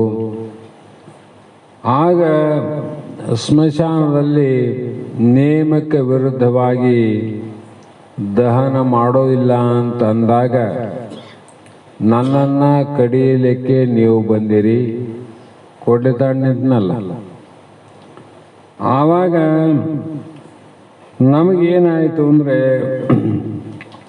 ಕಾಶಿಯಲ್ಲಿ ಸ್ಮಶಾನದಲ್ಲಿ ಹೊಲೆಯರ ಮನೆಯಲ್ಲಿ ಸುಡುಗಾಡು ಕಾಯ್ರಿ, ನಮಗ ಇಂಥಪ್ಪ ಕಾಡುವ ಗುರುನಾಥ ಇಲ್ಲದಿದ್ದರೆ ಮತ್ತೆ ನಾವು ಕಳೆದುಕೊಂಡಂತ ರಾಜ್ಯ, ಐಶ್ವರ್ಯ, ಸಂಪತ್ತು, ಲೋಹಿತ ಎಲ್ಲರನ್ನ ಮತ್ತೆ ಪಡೆದು ಕೈಲಾಸಕ್ಕೆ ಹೋಗುವಂತ ಸಮಯ ಬರ್ತೇನು ಅಂತ ನೋಡ್ರಿ. ಹೆಂಗದು ವಿಚಾರ. ಆ ಸಮಯ ನಮಗೆ ಆಗ್ತತ್ತೇನು, ನಾವು ಹೋಗ್ಲಿಕ್ಕೆ ಆಗ್ತಿತ್ತ ಕೈಲಾಸಕ್ಕೆ ಅಂದಾಗ ಈ ಕಾರಣಕ್ಕೆ ಆದದ್ದು ಯಾರು ಅಂದ್ರೆ ಗುರುನಾಥನೇ ಕಾರಣ ಅಂತ ಗುರುವಾಕ್ಯದಲ್ಲಿ ಶ್ರದ್ಧೆಯನ್ನಿಟ್ಟು ನೋಡ್ರಿ. ಯಾವ ಕಾಲದಲ್ಲಿ? ಕಷ್ಟ ಕಾಲದಲ್ಲಿ. ಅವ್ರು ಹೇಳಂತ ನಮಗೆ ಯಾಕೆ ಹೇಳ್ತಾರಂದ್ರೆ, ನಿಮಗೂ ಸಂದರ್ಭ ಬರ್ತಾವ, ಅದಕ್ಕಾಗಿ ಹರಸಿ ನೋಡುವನು ಒಮ್ಮೊಮ್ಮೆ, ಹರಿದು ನೋಡುವನು ಒಮ್ಮೊಮ್ಮೆ. ಕುಟ್ಟಿ ಕುಟ್ಟಿ ಕುಟ್ಟಿ ಪರೀಕ್ಷೆ ಮಾಡ್ತಾರೆ. ಹಾಗಾಗಿ ಇಲ್ಲಿ ಇಂಥ ಕಾಡುವ ಗುರುನಾಥನೇ ಸದಾಕಾಲ ಜನ್ಮ ಜನ್ಮದಲ್ಲಿ ನಮಗೆ ಪಡೆಯುವಂಥ ಒಂದು ಸಮಯ ಮತ್ತೆ ಒದಗಿ ಬರಲಿ ಅಂತ ಬೇಡ್ಕೊಂಡ್ರು ಅವರು. ಹೌದಿಲ್ಲ? ಮತ್ತೆ ನಮ್ಮನ್ನು ಉದ್ಧಾರ ಮಾಡುವಂಥ ಗುರು ಬೇಕೋ, ಮತ್ತೆ ದುಃಖ ಕೊಡುವಂಥ ಗುರು ಬೇಕೋ? ಉದ್ಧಾರ. ಹಾಗಾಗಿ ಮುಮುಕ್ಷು ಜನರಿಗೆ ಇಂಥ ಭಾವನೆ, ಶ್ರದ್ಧೆ ಗುರುವಿನ ವಾಕ್ಯದಲ್ಲಿ ಅವಶ್ಯಕತೆವಾಗಿ ವೇದ ವಾಕ್ಯದಲ್ಲಿ ಇರಲೇಬೇಕು ಅಂತ. ಇಲ್ಲಂದ್ರೆ ನಾವೇನಪ್ಪ ಇಂಥದ್ದು ಯಾಕೆ ಬಂತು ನಮ್ಗೆ? ಲೌಕಿಕರು ಮಾತಾಡ್ತಾರಲ್ಲ, ಇಷ್ಟೆಲ್ಲ ಅವರಿಗೆ ಬರ್ತಾವಂತ ಮಹಾತ್ಮ ಹೇಳ್ತಾರೆ. ಅದಕ್ಕಾಗಿ ಅವರ ಹೆಸರು ಇತಿಹಾಸದಲ್ಲಿ ಉಳಿತು. ಸತ್ಯದಲ್ಲಿ ಸತ್ಯ ಹರಿಶ್ಚಂದ್ರ ಮಹಾರಾಜ. ಹಾಗಾಗಿ ನಮಗೇನಾಗ್ಯದಂದ್ರೆ ಒಂದು ಅಭ್ಯಾಸ ಆಗ್ಯದ. ಅಭ್ಯಾಸ ಬಹಳ ಸಲ ಕೇಳಿರಿ, ನಾನು ಹೇಳಿನಿ. ಹೇಳಿದ್ದೇ ಹೇಳುವುದು, ಕೇಳಿದ್ದೇ ಕೇಳುವುದು. ಹೇಳಿದ್ದನ್ನೇ ಹೇಳುವ ಗುರು, ಕೇಳಿದ್ದನ್ನೇ ಕೇಳುವ ಶಿಷ್ಯ. ಕೇಳಿದ ಅದರಲ್ಲಿ ಆನಂದ ಪಡುವನೇ ಮುಮುಕ್ಷಿ. ಕೇಳಿದ್ದನ್ನೇ ಕೇಳ್ತಾನ, ಹೇಳಿದ್ದನ್ನೇ ಹೇಳ್ತಾನ. ಕೇಳಿದ್ದನ್ನೇ ಕೇಳಿ ಸುಖಿಪನು ಅಂದ್ರೆ ಆನಂದದಿಂದ ಇರುವನು ಶಿಷ್ಯ ಸರ್ವಜ್ಞ. ಹಾಗಾಗಿ ಇಷ್ಟೆಲ್ಲ ನಮಗೆ ಹೇಳ್ತಾ ಹೇಳ್ತಾ ಹೇಳ್ತಾ ಹೋದ್ರು ಕೂಡ ನಮಗೆ ಯಾಕ ಹೊಟ್ಟೆ ತುಂಬವಲ್ತು? ಅರ್ಥಾತ್ ಅನ್ನ ಇಲ್ಲಂತಲ್ಲ. ಹೊಟ್ಟೆ ತುಂಬೋದು ಅನ್ನ, ನೆತ್ತಿ ತುಂಬುವುದು ಆನಂದ. ನಾವು ಹೊಟ್ಟೆಯಿಂದ ಬಹಳ ತೃಪ್ತಿ ಇದ್ದೀವಿ, ಅನ್ನದಿಂದ ಕೊರತೆ ಇಲ್ಲ, ಬಹಳ ತೃಪ್ತಿ ಹೆಚ್ಚೆಚ್ಚಾಗಿದೆ ಈಗಿನ ಕಾಲದಲ್ಲಿ. ಆದರೆ ಆನಂದದ ಬಡತನ ಬಹಳ ಆಗಿದೆ. ಹೊಟ್ಟೆಗೆ ಆನಂದ ಬೇಕಾಗಿಲ್ಲ, ಹೊಟ್ಟೆಗೆ ಅನ್ನ ಬೇಕು, ಬುದ್ಧಿಗೆ ಆನಂದ ಬೇಕಾಗಿದೆ. ಹಾಗಾಗಿ ಆ ಬುದ್ಧಿಯಲ್ಲಿ ಆನಂದ ಇನ್ನೂ ಯಾಕೆ ಆಗ್ತಿಲ್ಲ? ನಮಗೆ ಸಿಕ್ಕಿಲ್ಲ ಅಂತಲ್ಲ, ಸಿಕ್ಕ ಮೇಲೆ ಯಾಕೆ ಆಗ್ತಿಲ್ಲ ಅಂದಾಗ ಮತ್ತೊಂದು ದೃಷ್ಟಾಂತವನ್ನು ಹೇಳ್ತಾರೆ. ಒಬ್ಬ ರಾಜ ಇದ್ದ. ಆ ರಾಜ ಒಬ್ಬ ಫಕೀರ, ಅತ್ಯಂತ ಬಡತನದ ಫಕೀರ್ ಅಂತೀವಿ, ಅಥವಾ ಬಹುರೂಪಿ ಅಂತೀವಿ, ಅಥವಾ ಇಂದಿನ ಕಾಲದಲ್ಲಿ ಚಂಚರು ಅಂತ ಕರಿತೀವಿ. ಆ ಒಂದು ವರ್ಗದಲ್ಲಿ ಹುಟ್ಟಿದ ಹೆಣ್ಣು ಮಕ್ಕಳು ಎಷ್ಟು ರೂಪವಂತರು, ಎಷ್ಟು ಗಟ್ಟಿ ಮುಟ್ಟಿ ಅಂದ್ರೆ ಹೇಳಕ್ಕೆ ಬರಂಗಿಲ್ಲ, ಅಷ್ಟು ರೂಪವಂತರು. ಆಕೆಯನ್ನ ಆ ರಾಜ ಏನ್ ಮಾಡಿದ, ಚಲುವಿಕೆಯನ್ನ, ಸೌಂದರ್ಯವನ್ನ, ರೂಪವನ್ನ ನೋಡಿ ಮನೆ ಮುಂದ ಪೀಪೆ ಊದುತ್ತ ಸಣ್ಣ ಮರಗಳನ್ನ ಮಾರ್ತಾ ಬರುವಂತ ಆ ಸ್ತ್ರೀಯನ್ನು ನೋಡಿ ಮನಸ್ಸು ಹೋಯ್ತು. ಮನಸ್ಸು ಹೋದಾಗ ಏನಾಗ್ತದ್ರಿ ಅಂದ್ರೆ ಅಲ್ಲಿ ಕಾಮನ ಕ್ರಿಯೆ ಪ್ರಾರಂಭ ಆಗ್ತದೆ. ಕಾಮನ ಕ್ರಿಯೆ ಪ್ರಾರಂಭ ಆಗೋದು ಮನಸ್ಸಿಗೆ ಮನ್ಮಥ ಅಂತಾರೆ. ಅದು ಎಂಥ ಬಾಣ? ಅರವಿಂದ ಅಶೋಕ ಚೂತ ನೀಲೋತ್ಪಲ ನವಮಲ್ಲಿಕ ಅಂದ್ರು. ಅರವಿಂದ ಅಂತಾರೆ ಅವರು. ಅಷ್ಟು ಮನಸ್ಸು ಯಾವಾಗ ಹರಡಿತು ಅಂದಾಗ, ಹೂವ ಹರಳಿದಾಗ ಅದರಲ್ಲಿ ಮಕರಂದ ಸುಸ್ತದ. ಸುವಾಸನೆ ಯಾವಾಗ ಬರ್ತದ? ಹೂವು ಮಗ್ಗಿದ್ದಾಗಲ್ಲ, ಹೂವು ಹರಳಿದಾಗನೇ. ಅದಕ್ಕೆ ಮನಸ್ಸಿನಲ್ಲಿ ಕಾಮ ಉತ್ಪತ್ತಿ ಯಾವಾಗ ಆಗ್ತದ ಅಂದರೆ ಆ ಮನ್ಮಥನ ಬಾಣ ಅನ್ನುವಂಥದ್ದು ಬಿದ್ದಾಗ ಆ ಮನಸ್ಸು ಅರಳುತ್ತದ. ಹೂವಿನಲ್ಲಿ ವಾಸನೆ ಹುಟ್ಟಿದಂಗ ಅಲ್ಲಿ ಕಾಮ ಉತ್ಪತ್ತಿ ಆಗ್ತದಿಲ್ಲ. ಆ ರಾಜನಿಗೆ ಆಯಿತು. ಆಕೆಯನ್ನು ಕರ್ಕೊಂಡು ಬಂದು ಮದುವೆ ಆದ. ಮದುವೆ ಆದ ಮೇಲೆ ಆಕೆಯನ್ನು ಎಲ್ಲಿ ಇಟ್ಟರು ಅಂದರೆ ಬಹಳ ಸುಖದಲ್ಲಿ ದೊಡ್ಡ ಅರಮನೆಯಲ್ಲಿ ಸೇವಕಿಯರ ಮಧ್ಯದಲ್ಲಿ ಇಟ್ಟ ಮೇಲೆ ಆಕೆಗೆ ಏನಾಯಿತು, ಒಂದು 15-20 ದಿವಸದಲ್ಲಿ ಆಕೆಯ ಶರೀರದ ರೂಪ, ಶರೀರದ ದಷ್ಟಪುಷ್ಟತೆ ಎಲ್ಲವೂ ಕೂಡ ಕ್ಷೀಣ ಆಗ್ತಾ ಭಾಳ ತೆಳ್ಳಗಾಗಲಿಕ್ಕೆ. ಆವಾಗ ರಾಜ ಏನು ಮಾಡಿದ, ರಾಜ ವೈದ್ಯರನ್ನು ಕರೆಸಿ ಈಕೆ ಏನಾಗಿರಬಹುದು, ಯಾವ ರೋಗ ಬಂದಿರಬಹುದು, ಕಾರಣ ಏನು ಅಂತ ಕಂಡು ಹಿಡಿಲಿಕ್ಕೆ ದೊಡ್ಡ ವೈದ್ಯರ ತಂಡವೇ ಬಂತು. ಅವರೂ ಪರೀಕ್ಷೆ ಮಾಡಿದರು. 1 ದಿನ, ವಾರ, 15 ದಿನ ಪರೀಕ್ಷೆ ಮಾಡಿದ್ರು ಕೂಡ ರೋಗನೇ ಗೊತ್ತಾಗಲಿಲ್ಲ. ರೋಗ ಇದ್ರೆ ಗೊತ್ತಾಗಲ್ಲ. ರೋಗ ಯಾವ ಕಾರಣಕ್ಕೆ ಬಂದದಂತ ಗೊತ್ತೇ ಆಗಲಿಲ್ಲ. ಆವಾಗ ಅವ್ರೇನು ಮಾಡಿದ್ರು, ರಾಜ ವೈದ್ಯರಲ್ಲೇ ಪಕ್ಕದ ರಾಜ್ಯದ ಒಬ್ಬ ವೈದ್ಯನನ್ನು ಕರೆಸಿದ್ರು. ಯಾಕಂದ್ರೆ ಆತನ ಕೀರ್ತಿ ಬಹಳಿತ್ತು, ಇವ್ರಿಗಿಂತ ಅವನು ಬಲ ಅಂತ. ನಾವು ಹೋಗ್ತೀವಲ್ಲ, ಈ ಡಾಕ್ಟ್ರು ಚಲೋ ಇಲ್ಲ ಅಂದರೆ ಇನ್ನೊಬ್ನಲ್ಲಿ. ಅದನ್ನು ಕರೆಸಿ ಎಲ್ಲ ವೈದ್ಯರಿಗೆ ಹೇಳಿದಂತೆ ರಾಜ ಇತಿಹಾಸವನ್ನು ಹೇಳ್ದ, ಹಿಂಗ ಅಂತ. ಆವಾಗ ಕಂಡಿಡಿದ ವೈದ್ಯ, ನೋಡು ಇದು ಮನೋರೋಗ ಅಂದ. ಇದು ಮನಸ್ಸಿಗೆ ರೋಗತ್ತದ. ದೇಹದ ರೋಗಕ್ಕೆ ಔಷಧ ಅವ, ಮನಸ್ಸಿನ ರೋಗಕ್ಕೆ ಔಷಧಿಲ್ಲ. ಅದಕ್ಕೆ ಮನಸ್ಸು ನಿರಾಕಾರದ ಮನಸ್ಸಿನಲ್ಲಿ ರೋಗ ಯಾರಿಗೆ ಕಂಡಿಡಕ್ಕಾಗಿಲ್ಲ. ಆಕಾರಕ ರೋಗ ಬಂದರೆ ಇಲ್ಲಿ ಹೇಳ್ತಾರೆ ಡಾಕ್ಟ್ರು, ಎಲ್ಲಿಬಿಗೆ ಏನಾಗ್ಯದ, ಕರುಳಿಗೆ ಏನಾಗ್ಯದ, ಪ್ರತಿಯೊಂದಕ್ಕೆ ಹೇಳ್ತಾರಲ್ಲ. ಯಾಕೆ ಆಕಾರಕ್ಕೆ ಯಾವುದೇ ರೋಗ ಬಂದರೂ ಕೂಡ ಕಂಡು ಹಿಡಿತಾರೆ, ಔಷಧ ಕೊಡ್ತಾರೆ, ವಾಸಿ ಆಗ್ತದೆ. ಇದು ಮನೋರೋಗ. ಆವಾಗ ಇದಕ್ಕೆ ಪರಿಹಾರ ಏನು ಅಂತ ಕೇಳಿದಾಗ ಆವಾಗ ಈಕೆಯ ಪೂರ್ವ ವೃತ್ತಾಂತವನ್ನು ಹೇಳಂದ ವೈದ್ಯ. ನೋಡು, ಈಕೆ ಒಬ್ಬ ಫಕೀರನ ಮಗಳು. ಈಕೆಯ ಸೌಂದರ್ಯವನ್ನು, ರೂಪವನ್ನು ನೋಡಲಾರದೆ ಮದುವೆ ಆದೆ. ಮನೆ ಭಿಕ್ಷೆಯನ್ನು ಬೇಡಿ ತಿಂತಿದ್ರು.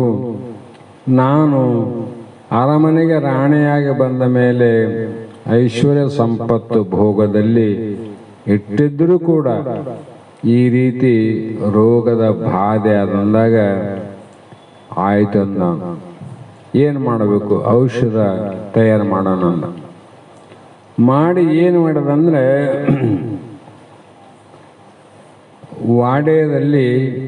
ವಾಡೆ ಅಂತ ಓಣಿಯಲ್ಲಿ ಏನು ಮಾಡಿದ ಅಂದ್ರೆ ಬಹಳ ಜಾಗ 15-20 ಗುಡಿಸಲುಗಳನ್ನು ಹಾಕಿಸಿಬಿಟ್ರು.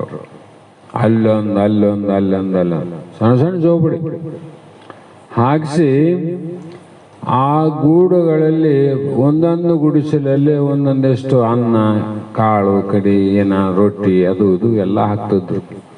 ಗುಡಿಸಲಾಗ ಏನು ಇಡಬೇಕು ಅದನ್ನ ಇಡ್ತಾರಿಲ್ಲ, ಅದನ್ನ ಹಾಕ್ತಾ ಬಂದ್ರು. ನಂತರ ಆಕೆ ಏನು ಮಾಡಿದ್ಲು ಅಂದ್ರೆ ಅರಮನೆಯನ್ನು ನೋಡಿ ಮನೋರೋಗ ಆಗಿತ್ತು.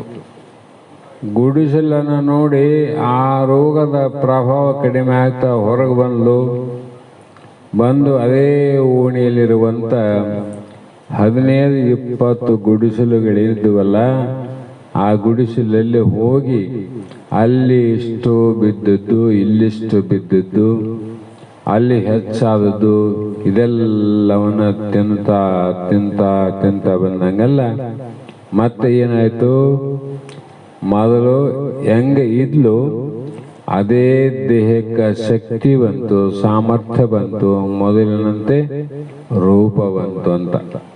ಹಾಗಾಗಿ ಈಗ ನಾವು ನಮ್ಮ ಇಷ್ಟು ಪ್ರಬಲತೆಯಿಂದ ಇಷ್ಟೆಲ್ಲವೂ ಕೇಳಿದ್ರು ಕೂಡ ಆನಂದದ ಒಂದು ಅರಮನೆಯೇ ನಮಗೆ ಸಿಕ್ಕದೀಗ. ಜೀವಾತ್ಮನಿಗೆ ಆನಂದದ ಅರಮನೆ ಸಿಕ್ಕದ. ಇಲ್ಲಿವರೆಗೂ ನಾವು ಎಲ್ಲಿದ್ದೀವಿ ಅಂದ್ರೆ ಮನೆ ಮನೆ ಮನೆ ಮನೆ ಲೋಕ ಲೋಕ ಲೋಕ ತಿರುಗಾಡಿ ತಿಂದಂಥವ್ರು ನಾವು. ಈ ಲೋಕದಲ್ಲಿ ವಿಷಯಗಳನ್ನ ತಿಂದಿವಿ, ಶಬ್ದದ ಕಡೆ, ರೂಪ, ಸ್ಪರ್ಶ ಇವೇ ತಿಂದಿವಲ್ಲ. ಮತ್ತೆ ಇಲ್ಲಿಂದ ಬಹಳ ಅಂದ್ರೆ ಪುಣ್ಯವನ್ನ ಮಾಡಿ ಸ್ವರ್ಗ ಲೋಕಕ್ಕೆ ಹೋಗಿ ಅಲ್ಲಿಯ ಕಾಮಧೇನಾದಿಗಳಿಂದ ಆ ಆನಂದವನ್ನ ನಾವು ಪಡೆದು ಪಡೆದು ಪಡೆದು ಜೀವನ ಏನಾಗಿದ್ದ ಬಲಿಷ್ಠ ಆಗ್ಯಾನ. ಜೀವನಿಗೆ ಅಧ್ಯಾಸದಿಂದ ಅವನು ಬಲಿಷ್ಠ ಆಗಿಬಿಟ್ಟನ. ಇದೇ ದೊಡ್ಡ ಶ್ರೇಷ್ಠವಾದ ಭೋಗ, ಶ್ರೇಷ್ಠವಾದ ಆನಂದ. ಇಂಥ ಆನಂದಕ್ಕಿಂತ ಬೇರೆ ಯಾವ ಶಾಂತಿ ಅನ್ನೋದೇ ಇಲ್ಲವೇ ಇಲ್ಲ ಅಂತ ಅಲ್ಲಿ ತಿರುಗಾಡ್ತಿದ್ದ. ಓಣಿ ಓಣಿ ಓಣಿ ಅಂದ್ರೆ ದೇಹ ದೇಹ ದೇಹ ದೇಹ. ಈ ದೇಹ ಬಿಡೋದು ಮತ್ತೆ ಅಲ್ಲಿಗೆ ಹೋಗೋದು. ಇದನ್ನ ಕಂಡಂತ ಗುರುನಾಥ ಏನ್ ಮಾಡ್ತಾನಂದ್ರೆ ಜ್ಞಾನ. ಇದನ್ನ ಗುರುನಾಥ ಮದುವೆ ಮಾಡ್ಕೊಂತಾನ ಅಂದ್ರೆ ಶಿಷ್ಯರನ್ನಂತ ಅರ್ಥ. ಯಾಕಂದ್ರೆ ಇದು ಸುಖಕ್ಕಾಗಿ ಅಲ್ಲಿ ಇಲ್ಲಿ ಅಲ್ಲಿ ಇಲ್ಲಿ ತಿರುಗಾಡಿ ಬರೇ ಅನಿತ್ಯವಾದ ದೋಷವುಳ್ಳಂತ ವಸ್ತುಗಳನ್ನೇ ತಿಂದು ತಿಂದು ತಿಂದು ಅಭ್ಯಾಸ ಆಗ್ಯದ. ಇದು ನೋಡಿದ್ರೆ ಇಂಥ ಚಂದ ಅದ ಅಂತ ಇದನ್ನ ಕೈ ಬಿಡಬಾರ್ದು ಅಂತ ಏನ್ ಮಾಡದ, ತಂದು ತನ್ನಲ್ಲಿ ಇಟ್ಕೊಂಡವನು. ತನ್ನಲ್ಲಿ ಅಂದ್ರೆ ಏನು? ತನ್ನ ಆಧೀನದಲ್ಲಿ ಇಟ್ಟುಕೊಂಡು ಲಗ್ನ ಮಾಡ್ಕೊಂಡಂದ್ರೆ ಅರ್ಥ ಏನು? ರಾಜ ಲಗ್ನ ಮಾಡೇ ತಂದಿಟ್ಕೊಂಡ. ಗುರು ಶಿಷ್ಯರನ್ನ ಉಪದೇಶ ಮಾಡೇ ತರ್ಕೋಬೇಕಂತ ಅರ್ಥ. ಅವನಿಗೇನು ಮಾಡದ, ಈಗ ಅರಮನೆ ಅಂದ್ರದು. ಅರಮನೆ ಅಂತ ಸುಮ್ಮನೆ ಹೋಗ್ಲಿಕ್ಕೆ. ಕೈಲಾಸದಲ್ಲಿಯೂ ಕೂಡ ಪರಮಾತ್ಮನ ಅರಮನೆಯಲ್ಲಿ ಇರಲಾರಂತ ಆನಂದವನ್ನು ತೋರಿಸಿದ ಗುರುನಾಥ. ಹೌದಲ್ಲ? ಆಗ ಜೀವಾತ್ಮನಿಗೆ ಏನಾಗದ, ಪ್ರಾರಂಭದಲ್ಲಿ ಅದೇನು ಕಾಣ್ತದ, ರುಚಿ ಕಾಣಂಗಿಲ್ಲ. ಅದಂಗ ಫಕೀರನ ಮಗಳಿಗೆ ಆಯ್ಕೊಂಡು ತಿಂದದಕ್ಕೆ ಅರಮನೆಯ ಭೋಗ ರುಚಿ ಆಯ್ತು ಅನ್ನೋದಕ್ಕೆ ರುಚಿ ಆಗ್ಲಿಲ್ಲ. ಅದು ಮತ್ತಿಷ್ಟು ದುಃಖಕ್ಕೆ ಒಳಗಾಯ್ತು. ಅದಕ್ಕೆ ಪುನಃ ಒಂದು ತಪಾಸಣೆಯನ್ನು ಮಾಡಿ ಮನೋರೋಗ ಮಹಾವ್ಯಾಧಿ ಅಂತ ತಿಳ್ಕೊಂಡು ಪುನಃ ಏನು ಮಾಡದ, ಗುಡಿಸಲು ಕಟ್ಟಿ ಅನ್ನ ಹಾಕಿದ. ಅದ್ರಂಗೆ ಗುರುನಾಥ ಏನು ಮಾಡಿದ ಅಂದ್ರೆ ನಿನ್ನ ಎಲ್ಲವನ್ನ ತಿಳಿಸಿ ಮತ್ತೆ ಇಲ್ಲಿ ತಂದ. ಈ ಒಂದು ಹೀನವಾದಂಥ 84 ಲಕ್ಷ ಯೋನಿಗಳ ಮನೆಯನ್ನು ಕಟ್ಟಿದಾಗ ಆವಾಗ ಏನಾಯ್ತು, ಇದಕ್ಕೆ ಮತ್ತೆ ಸ್ವಲ್ಪ ಆನಂದ ಆದಂಗೆ ಆಗ್ತದ. ಮತ್ತೆ ಏನಾಗ್ತದ, ದುಃಖ ಆಗ್ತದ. ಆವಾಗ ಬಹಳ ದಿನ ಅನುಭವ ಆದಾಗ ಆ ಫಕೀರನ ಹೆಂಡತಿ ಗೊತ್ತಾಯ್ತು, ಇಲ್ಲಿಲ್ಲ, ಅದು ಅರಮನೆಯ ಭೋಗನೇ ಬೇರೆ, ಈ ಗುಡಿಸಲೆಗಳ ಭಿಕ್ಷಾನ್ನದ ಭೋಗವೇ ಬೇರೆ, ಇದಕ್ಕಿಂತ ಅದು ಶ್ರೇಷ್ಠ ಅಂತ ಮತ್ತೆ ಮೇಲೆ ಹೋಗಿ ಕೆಳಗೆ ಬರ್ತದ. ಜೀವಾತ್ಮ ಸರಳಲ್ಲ, ಇವನು ಮೇಲೆ ತಿಳ್ಕೊಂಡಂಗೆ ಆಗ್ತದ, ಮತ್ತೆ ಅಲ್ಲಿಗೆ ಬರ್ತದ.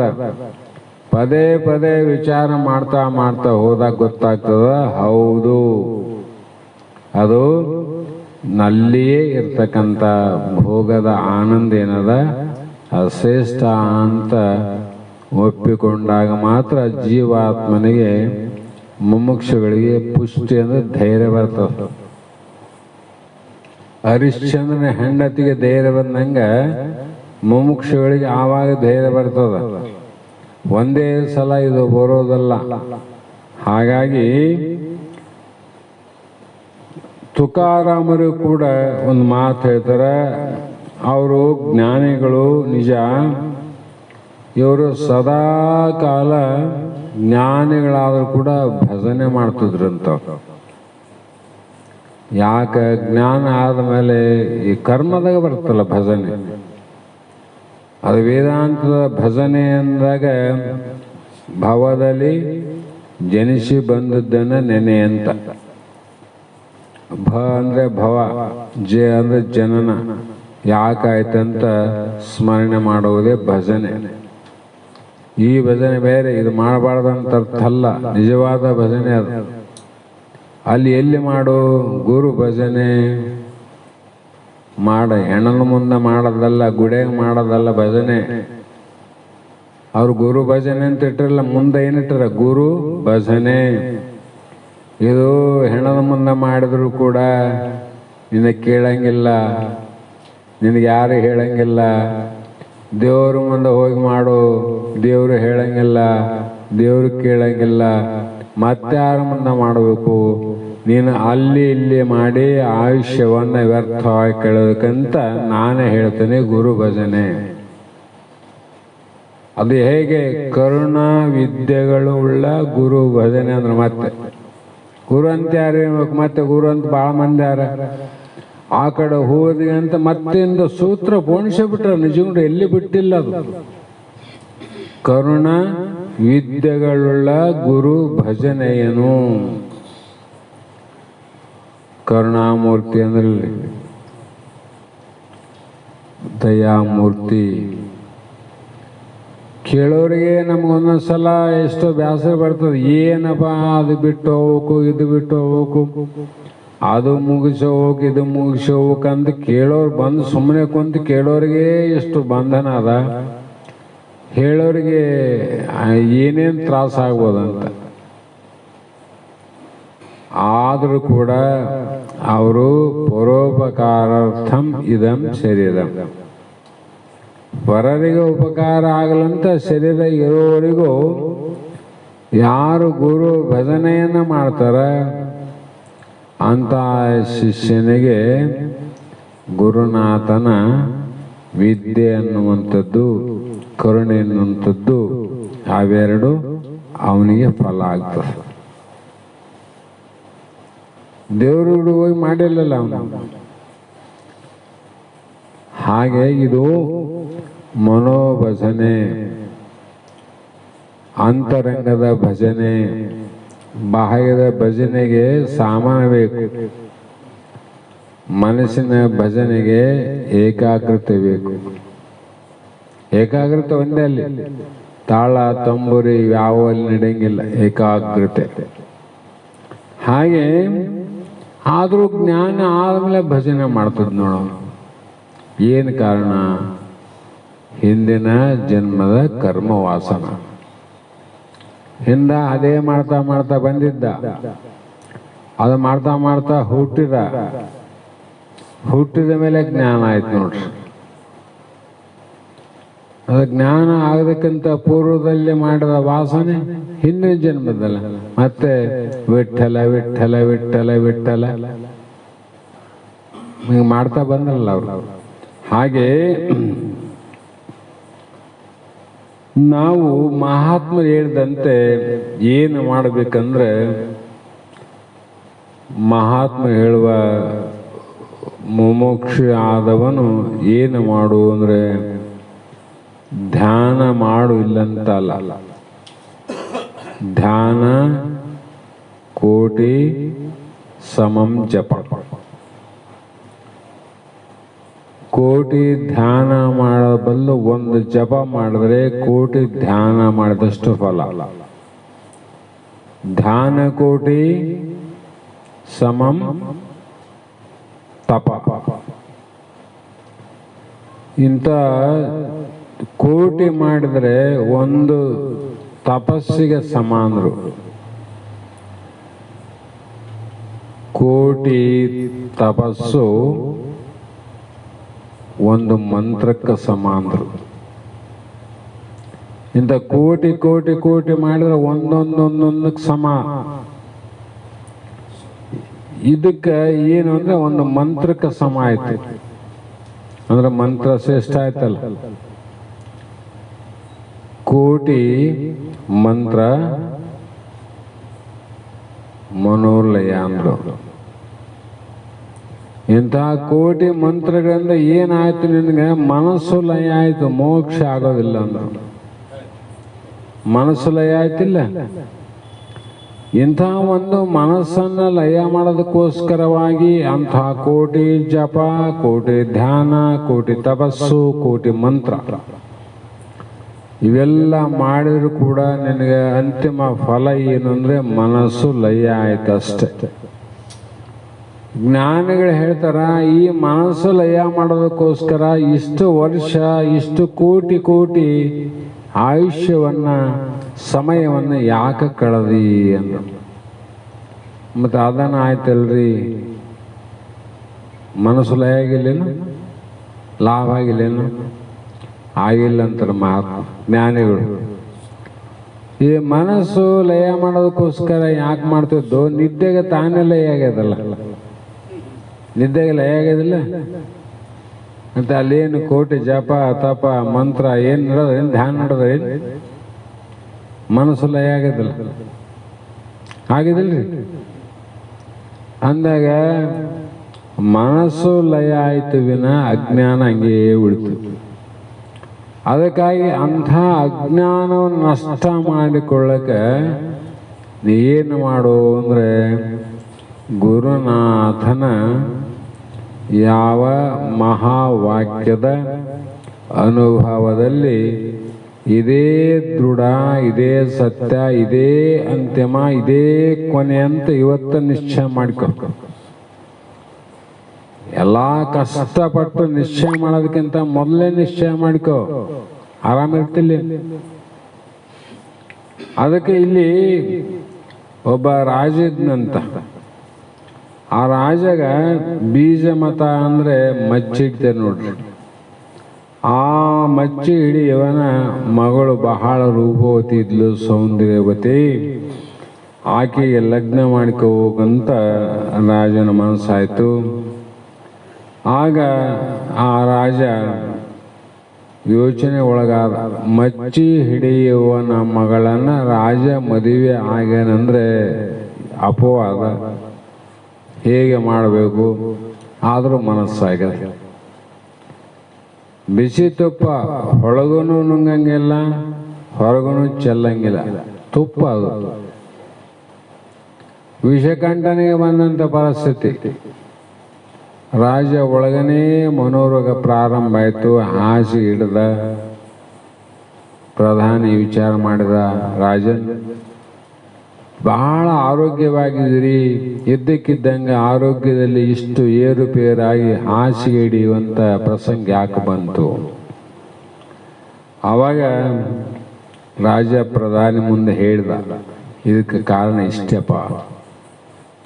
ಅದು ಸಮಕುಲ ಅಲ್ಲ, ನಮಗಿಂತ ಶ್ರೇಷ್ಠನೂ ಅಲ್ಲ, ಅಥವಾ ಸಮೀಪ ಕುಲನಲ್ಲ. ಸ್ವಲ್ಪ ಹೆಚ್ಚು ಕಮ್ಮಿದ ನಡೀತದೆ ಅಂತೀವಿಲ್ಲ ನಾವು ಬೀಗಸ್ತಾನ ಮಾಡಾಗ. ಸ್ವಲ್ಪ ಹೆಚ್ಚು ಕಮ್ಮಿದ ನಡೀತದಂತ. ಹೆಚ್ಚು ಕಮ್ಮಿ ಅಂದ್ರೆ ಹೆಚ್ಚು ಕಮ್ಮಿನೇ ಅದು. ಅನುಕೂಲ ಆದಾಗ ಸ್ವಲ್ಪ ಇದನ್ನು ನಡೀತದ ಅಂತೀವಿ, ಅನಾನುಕೂಲ ಆದಗಳೇ ಅದ್ರಾಗ ಶುರು ಮಾಡ್ತಾವ ನೋಡ್ರಿ. ನಾವೆಲ್ಲ ಅನುಕೂಲ ಸಿಂಧಗಳು.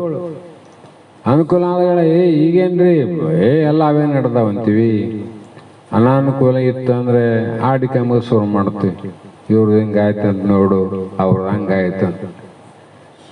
ಹಾಗಾಗಿ ರಾಜ ಪ್ರಧಾನಿಯ ಆಪೇಕ್ಷೆಯನ್ನು ಆ ಮಚ್ಚಿ ಹಿಡಿಯುವನ ಆ ಮಗಳ ತಂದೆ ಹೇಳಿದ, ರಾಜ ಹಿಂಗೆ ಆಪೇಕ್ಷೆ ಮಾಡ್ಯಾನ, ನಿನ್ನ ಮಗಳನ್ನ ಕೊಟ್ಟು ಮದುವೆ ಮಾಡು, ಏನು ಐಶ್ವರ್ಯ ಸಂಪತ್ತು ಅಂತ ಎಲ್ಲ ಹೇಳ್ದ. ಆವಾಗ ಆತಂದ, ಬಡವನಾದರೂ ಕೂಡ ಕೆಲವು ಮಂದಿಗೆ ಅಭಿಮಾನ ಇರ್ತದೆ. ನಾನು ಮಚ್ಚಿ ಹಿಡಿಯೋನಿರ್ಬೋದು, ಅವನು ರಾಜ ಇರ್ಬೋದು, ಆದರೆ ನಮ್ಮ ಜಾತಿಗೆ ಸಮಾನ ಇಲ್ಲ, ಅದಕ್ಕೆ ನನ್ನ ಮಗಳನ್ನು ಕೊಡೋಂಗಿಲ್ಲ ಅಂತ ನೋಡವನು. ಎಷ್ಟು ಸೂರ್ಯ ಇರ್ಬೋದು, ನಮ್ಮ ಜಾತಿಯವನಲ್ಲ, ದೊಡ್ಡವನಿರ್ಬೋದು, ಆದ್ರೆ ನಮ್ಮ ಜಾತಿಯವನಲ್ಲ, ಅದಕ್ಕೆ ನಾ ಕೊಡಂಗಿಲ್ಲ ಅಂದ. ಆವಾಗ ಪರಿಪೀಡಿಯಿಂದ ಎಲ್ಲರೂ ಹೇಳಿದ್ರು, ಪ್ರಧಾನಿ ಹೋದ, ಕೆಲಸ ಆಗಲಿಲ್ಲ, ಒಪ್ಪಲಿಲ್ಲ. ಕೊನೆಗೆ ಪ್ರಧಾನಿ ಹೆಂಡತಿ ಹೋದ್ಲು, ಅದಕ್ಕೂ ಒಪ್ಪಿಗಿಲ್ಲ. ರಾಜನ ಪತ್ನಿ ಹೋದ್ಲು, ಅದಕ್ಕೂ ಅವನು ಒಪ್ಪಿಕೊಳ್ಳಿಲ್ಲ. ಹೆಂಡತಿ ಹೇಳಿದ್ಲು, ಈ ರಾಜನಿಗೆ ನಿನ್ನ ಮಗಳು ಕೊಟ್ಟರೆ ನಾನೇ ನಿನ್ನ ಮಗಳನ್ನು ಸೌತಿ ಅಂತೆಲ್ಲ ಸಹೋದರಿ ಅಂತ ನೋಡ್ಕೊಂತೀನಿ, ಯಾಕೆ ಅನುಮಾನ ಮಾಡ್ತಿದ್ದಿ, ಕೊಡಂಗಿಲ್ಲ ನಾನು, ನಮ್ಮ ಜಾತಿಯವನ್ನೆಲ್ಲ ಕೊಡಂಗಿಲ್ಲ. ಆಗ ಇನ್ನೊಬ್ಬನ ಸುದ್ದಿ ಬಂದಾಗ ಕೊನೆಗೆ ಇದು ಮುಗಿಯೋದಿಲ್ಲ ಅಂತ ಗೊತ್ತಾಯ್ತು. ಇದಕ್ಕೇನು ಮಾಡಬೇಕು? ದಂಡಂ ದಶಗುಣೋ ಭವತಿ. ಮಾತಿಗೆ ಮಣಿದಿದ್ದನ್ನ ದಂಡದಿಂದ ಮಣಿಸ್ಬೇಕಂತ ಅದಲ್ಲ. ಆವಾಗ ಒಬ್ಬ ರಾಜ ಅವನು ಆಜ್ಞೆಯನ್ನು ಎಲ್ಲಾದರೂ ಮೀರಿದಂಗೆ ನಡಿಬೇಕು, ಪಾಲನೆ ಮಾಡಬೇಕು. ಇಷ್ಟೆಲ್ಲ ಕೇಳಿದ ವಿನಯದಿಂದ ವಿನಮ್ರತೆಯಿಂದ ಕೇಳಿದ್ರು ಕೊಡೋದಿಲ್ಲ ಅಂತಂದು ಗೊತ್ತಾಗಿ ಹೋದ್ರು 4 ಮಂದಿ. ಏನು ಮಾಡಿದ್ರು ಅಂದ್ರೆ ಎದುರ ಬಿದ್ರ ನಿಂತು ನಾನೊಂದು ನೀನೊಂದು ನಾನೊಂದು ನೀನೊಂದು ಅಂತ ಹೊಡಿಲಿಕ್ಕೆ ಪ್ರಾರಂಭ ಮಾಡಿದ್ರು. ಆವಾಗ ನೋವಾಯ್ತು ನೋಡೋದಕ್ಕೆ. ನೋವಾದ್ಮೇಲೆ ಏನಂದ, ನೀವು ಚಬುಕ ತಗೊಂಡು ಹೊಡಿಬೇಡ್ರಿ, ಈಗೇನು ನೀವು ಬಂದು ಹೇಳಿದ್ರಲ್ಲ ನಿಮ್ಮ ಮಾತಿಗೆ ನನ್ನ ಕಬೂಲ್ ಆದಂದ್ರೇನು, ಒಪ್ಪಿಗೆ ಆದಂತ ಒಪ್ಪಿಕೊಂಡ. ಆದರೆ ಮೊದಲೇ ಒಪ್ಪಿಕೊಂಡಿದ್ರೆ, ಮೊದಲೇ ರಾಜನ ಮಾತನ್ನು ಒಪ್ಪಿಕೊಂಡಿದ್ರೆ ಇಷ್ಟು ರಾಮಾಯಣ ಆಗ್ತಿದ್ದಿಲ್ಲ, ಇಷ್ಟು ದುಃಖ ಆಗ್ತಿದ್ದೇನು? ಆ ರಾಜಾಜ್ಞೆನ ಮೊದಲು ಒಪ್ಪಲಿಲ್ಲ, ಅನಂತರ ಒಪ್ಪಿದಾಗ ನಡುವ ಪಡುವಂಥ ದುಃಖ ತಪ್ಪಲಿಲ್ಲ. ಹಾಗಾಗಿ ಇಲ್ಲಿ ಯಾಕ ಅವನು ಆಮೇಲೆ ಒಪ್ಪಿಕೊಟ್ಟ, ಮೊದಲೇ ಯಾಕೆ ಕೊಡಲಿಲ್ಲ ಅಂದರೆ ಅವನ ಹಿಂದಿನ ಜನ್ಮದಲ್ಲಿ ಸಂಸ್ಕಾರದಿಂದ ಹೊಡೆತ ತಿನ್ನುವ ಪ್ರಾರಬ್ಧ ಇತ್ತು, ಹೊಡಿಸ್ಕೊಂಡ ಮೇಲೆ ಒಪ್ಪದಿತ್ತು.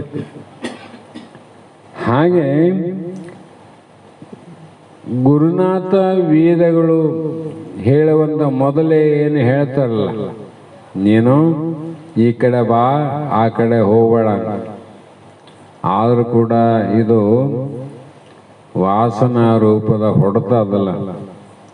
ಆ ಹೊಡೆತದಿಂದ ಮಹಾತ್ಮರು ದೇಹ ನೀನಲ್ಲೋ ತಮ್ಮ ಇದು ಪಂಚಮಹಾಭೂತದ್ದಾದಂತ ಹೇಳ್ತಾರೆ. ಅದಕ್ಕೆ ದೇಹ ವಾಸನೆ ಬಿಡು, ನಂತರ ಲೋಕವಾಸನೆಯನ್ನು ಬಿಡು. ಎರಡೂ ವಾಸನೆಗಳು ಬಹಳ ಸಮರ್ಥವಾದವು, ಪ್ರಬಲವಾದ ವಾಸನೆ. ನಾವು ಹೇಳ್ತೀವಲ್ಲ ಆಗಾಗ್ಗೆ, ಏನಾದರೂ ಬಿಡಬಹುದು, ಹೆಂಡನ್ನು ಬಿಡೋದು ದೊಡ್ಡದಲ್ಲ, ಮಕ್ಕಳು ಬಿಡೋದು ದೊಡ್ಡದಲ್ಲ, ಐಶ್ವರ್ಯ ಸಂಪತ್ತು ಎಲ್ಲವನ್ನು ಬಿಡೋದು ದೊಡ್ಡದಲ್ಲ.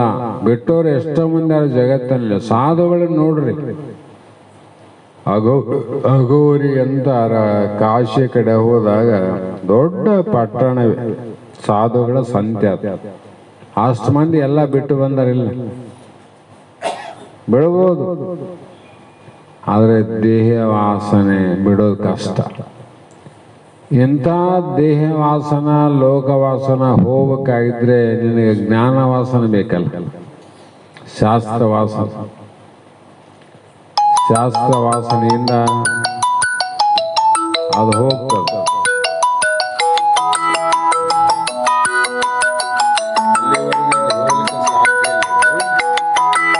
ಹಾಗೆ ಈ ಶಾಸ್ತ್ರ ವಾಸನೆ ಕೂಡ ಉಳಿಬಾರದು ನಮ್ಮಲ್ಲಿ. ಶಾಸ್ತ್ರ ಒಂದಾಯಿತು, ನಿನ್ನ ಸ್ವರೂಪ ಒಂದಾಯಿತು, ಮತ್ತೆ ದ್ವೈತಾಪತಿ ದೋಷ ಬಂತು. ಆದರೆ ಇದನ್ನ ಕಳೆದುಕೊಳ್ಳಲಿಕ್ಕೆ ನಾವೇನು ಮಾಡಬೇಕಾಗಿಲ್ಲ. ಇದನ್ನು ಕಳೆಯಲಿಕ್ಕೆ ನಾವೇನು ಮಾಡೋ ಅವಶ್ಯಕತೆ ಇಲ್ಲ.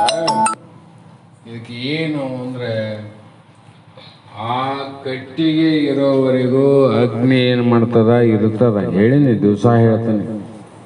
ಕಟ್ಟಿಗೆಲ್ಲ ಸುಟ್ಟ ಮೇಲೆ ಸುಟ್ಟಂತ ಬೆಂಕಿ ಇರ್ತದೇನು? ಬೆಂಕಿ ಇಲ್ದ ಕಟ್ಟಿ ಸುಟ್ಟಿಲ್ಲ, ಕಟ್ಟಿಗೆನ ಸುಟ್ಟಂತ ಬೆಂಕಿ ಇಲ್ಲ. ಯಾಕಿಲ್ಲ ಅಂದ್ರೆ ಇವೆಲ್ಲವೂ ಕೂಡ ಏನಾಗ್ಯಾವಂದ್ರೆ ಯಾವ ಸಮಾನ ಆಗ್ಯಾವಂದ್ರೆ ಬೂದಿಯ ಸಮಾನ. ಹಾಗಾಗಿ ಎರಡು ವಾಸಗಳನ್ನು ಕಳ್ಕೋಬೇಕು ಅಂತ ಗುರುವಾಕ್ಯವನ್ನು ನಂಬಬೇಕು ಅಂತ ಹೇಳಿ ಮಂಗಲವನ್ನು ಹೇಳೋಣ. ಶ್ರೀ ಗುರುವೇ ನಮಃ. ಶ್ರೀಮದ್ ಜಗದ್ಗುರು ಸಿದ್ಧಾರೂಢ ಸ್ವಾಮಿ ಮಹಾರಾಜ್ ಕಿ ಜೈ.